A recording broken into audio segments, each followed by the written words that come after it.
ये ऊपर आटे का पेड़ा लगाया हुआ है और ये गड़वी में थोड़ा सा पेट्रोल डालकर फिर इसको आग हाँ जी आ रहा हूँ 1 मिनट। इसके ऊपर लगानी है। ये हकीम साहब हैं, मोहम्मद अरशद साहब।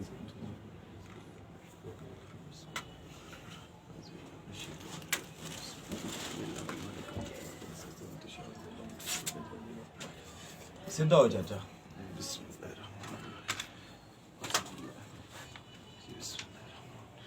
अगे बड़िया मूवियां नेट ते गईयां ने, रब दा वास्ता ही ना कर चाचा उठ बल्कि 1 मिनट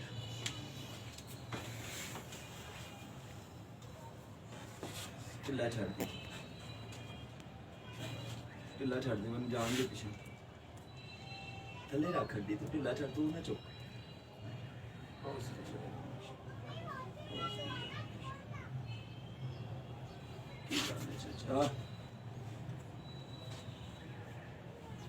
ढिला छड़े यार, पट्टे नु तेज होंदे।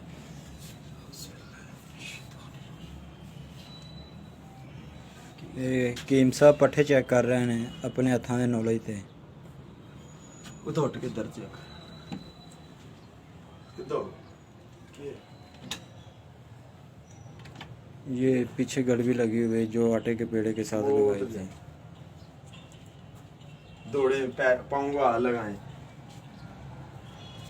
लगाएं लगाएं लगाएं। हाँ जी आपकी दर्द महसूस करो।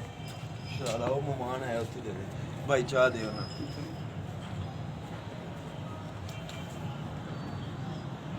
दर्द दर्द दस के तेरे पहले दर्द होती नहीं है कौन नहीं तो एन चुक में तू लोन चुक किसन चुक एन लोन आ जम्मे चुक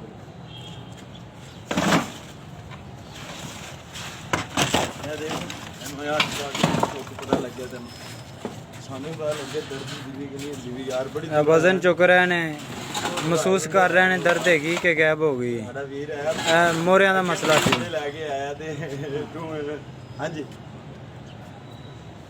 नहीं ठीक इंज क्यों कर सही दस ना पक्की लला जी ठीक दसो, ਤੁਹਾਨੂੰ दर्द अगे नालों कोई रोकी है कि है दर्द?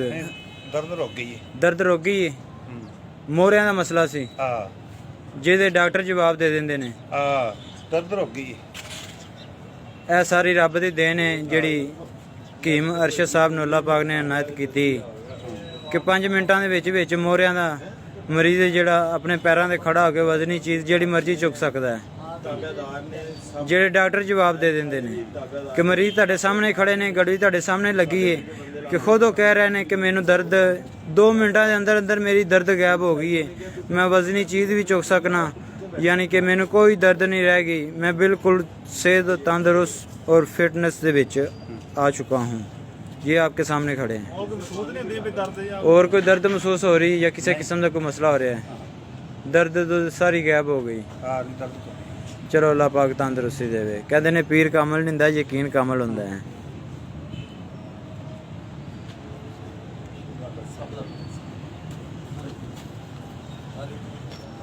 हकीम साहब कबूतरा डाल रहे हैं।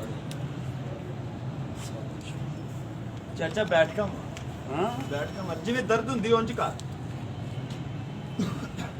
मोरियां दा मरीज है, थल्लों बह के उठ नहीं सकता, लेकिन तुहाडे सामने बैठका मार रहे हैं। इंज करना दर्द हुंदी सी ए लीव कर यार साडे को बिल्कुल नहीं अगे इस तरह किते हथ लगदे पैरां नूं उड़िया नहीं जांदा बस ठीक हो गया इहदे है ना अगे थल्ले पैरों नहीं हथ लगदे जी। क्या बात है, क्या बात है, माशाल्लाह जी माशाल्लाह। पता कि अगे ऐसा थल्ले नहीं जाया जाता ही उड़िया नहीं जाता सी। ਤੁਹਾਨੂੰ ਦੱਸਿਆ ਕਿ ਥੋੜਾ ਬਹੁਤਾ ਕਿਹੜਾ ਤੁਹਾਡਾ ਇੰਨਾ ਪੁਰਾਣਾ ਨਹੀਂ ਹੈ, ਉਹ ਬਹੁਤ ਪੁਰਾਣਾ ਹੋ ਜਾਂਦਾ ਫਿਰ 2000 ਚੱਕਰ ਲੱਗਦਾ ਹੈ। ਤੁਹਾਨੂੰ ਪਹਿਲੀ ਵਾਰੀ ਨਹੀਂ ਆਣਾ ਇਨਸ਼ਾਅੱਲਾ।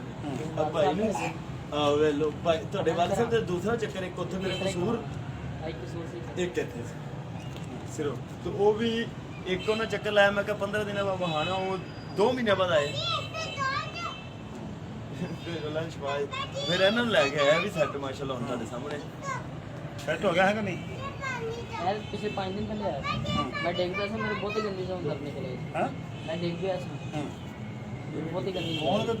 ਥੋੜੇ ਬਹੁਤ ਮਹਿਸੂਸ ਹੋ ਜਾਂਦੀ ਯਾਰ ਅੱਗੇ ਮੈਂ ਤੈਨੂੰ ਦੱਸਣਾ ਮੈਂ ਇਸ ਤਰ੍ਹਾਂ ਉੱਠਣਾ ਸੀ ਨਾ ਇੰਜ ਕਰਕੇ ਧੋਣ ਜਿਵੇਂ ਕੁਵਾਰੇ ਮੁੰਡੇ ਨਹੀਂ ਕਰਦੇ ਹਾਂ। ਐਵੇਂ ਕਦੀ ਐਂ ਹਾਂ। ਹੁੰਦੀ ਉਂਝ ਪੁੜਕ ਮਜ਼ੇ ਲੈ ਸਾਨੂੰ ਦੱਸ ਉਹ ਪਤਾ ਕੀ ਅੱਗੇ ਨਹੀਂ ਇਹ ਕੰਮ ਸੀ ਅੱਗੇ ਮੈਂ ਤੈਨੂੰ ਦੱਸਣਾ ਮੈਥੋਂ ਨਾ ਨਾ ਚੈੱਕ ਕਰੀ ਮੈਂ 1 ਮਿੰਟ ਬਾਜੀ ਰਹਿੰਦਾ ਤੁਸੀਂ ਹਿਲੋ ਚੁੱਲੋ ਜ਼ਰਾ ਹਰਕਤ ਕਰੋ ਕੋਈ ਬੰਦਾ ਜਿਸ ਤਰ੍ਹਾਂ ਨਹੀਂ ਉਹਦੀ ਮੈਂ ਸੱਟੀਆਂ ਬੰਦੇ ਬੜੇ ਦੇਖਣ ਵਾਲੇ ਵੇਖ ਲੈਣਗੇ ਤੇ ਕੀ ਕੋਈ ਗੱਲ ਨਹੀਂ ਵੇਖ ਲੈ ਹਿਕਮਤ ਹੈ ਰੱਬ ਦੀ ਅੱਲਾਹ ਪਾਕ ਦੀ ਨਿਮਤ ਹੈ ਇਹਦੇ ਵਿੱਚ ਸ਼ਰਮ ਹੋਣ ਵਾਲੀ ਕਿਹੜੀ ਗੱਲ ਹੈ ਸਹੀ ਇਹ ਨਿਮਤ ਹੈ ਰੱਬ ਦੀ ਸਹੀ ਇਹਦੇ ਪਤਾ ਨਹੀਂ ਕਿੰਨੇ ਲੋਕਾਂ ਹੋਰ ਨੂੰ ਜਿਹਨੂੰ ਨਹੀਂ ਪਤਾ ਉਹਨੂੰ ਪਤਾ ਲੱਗੇਗਾ ਅੱਲਾਹ ਪਾਕ ਸ਼ਿਫਾਕ ਦੇਦਾ ਇਹ ਨੰਬਰ ਆਪਦਾ ਦੇ ਦਿੰਦੇ ਨੇ ਬੋਲਦੇ ਫੀਸ ਹਾਂਜੀ ਇਹ ਨੰਬਰ ਇਹਦਾ ਉੱਤੇ ਦੇ ਕੇ ਡਿਟੇਲ ਵੱਡੀ ਨਾ ਬਣਾਓ 30 ਤੋਂ 40 ਸੈਕਿੰਡ ਦੀ ਸਿਰ ਵੀਡੀਓ ਬਣਾਓ ਜਿਸਮ ਗੜੀ ਵੀ ਲੱਗੀ ਹੈ ਨਾ